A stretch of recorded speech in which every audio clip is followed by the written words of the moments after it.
Hello, I'm Rachel Gardner-Paul, Head of the General Aviation Unit at the UK Civil Aviation Authority.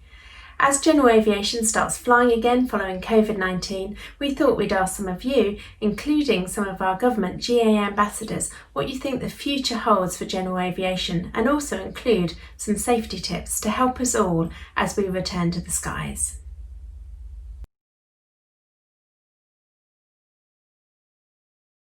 Hi, I'm Pete Stratten. I'm the Chief Executive of the British Gliding Association.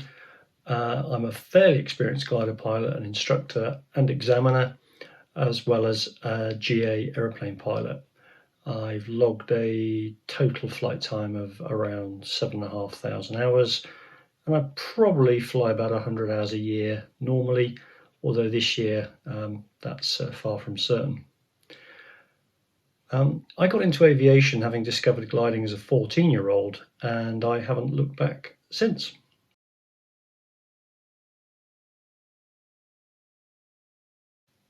Do it as soon as you can. Don't leave it for a day somewhere in the distant future. Remind yourself about the hazards. In gliding, we encourage people to read the BJ publication, Managing Flying Risk, which captures everything you need to know. Consider the pilot, as in yourself, the aircraft, and of course the operating environment. And if one of those doesn't feel quite right, get it sorted before you fly. But get it sorted straight away. And threat and error management isn't quite yet in every pilot's mindset, but you're halfway there if before you fly you can at least think what could possibly go wrong.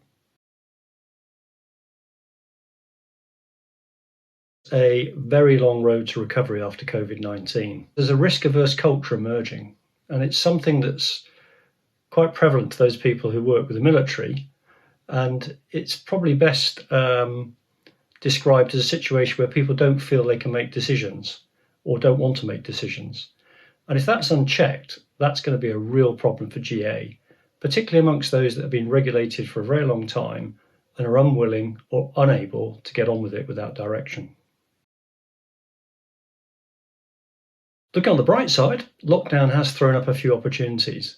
One of the most significant is the growth of online activity, whether that's meetings or training seminars, and it's increasing access, particularly for busy people who don't like to travel to locations.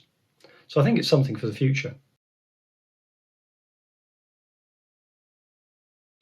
Now, getting younger people involved in GA is clearly very, very important. And the BGA's had considerable success in growing what we call junior gliding. Probably not the best description, but it's one we're using and have used for, 15 or 20 years now. We learned very early on that the old guys, like myself, might think we know what works for younger pilots, but we don't. And it's actually best to let them take the lead. It's reassuring to see that those that were 15-year-old glider pilots a few years ago are now leading what we call junior gliding. And the people they've replaced are helping to run the association and the clubs. One or two have become BJ directors, for example. By way of example, the current BGA chairman started gliding as a youngster. I think he was probably about 15 or 16. And he's been putting back into the sport ever since. He's currently a senior first officer, Boeing 777 TRE at British Airways. And, although the airline industry is looking somewhat hairy at the moment because of COVID-19 and the massive downturn, without a doubt, gliding and other GA activity is a great stepping stone for a young person to get into aviation and aerospace. And I would absolutely recommend it to anyone. Thank you.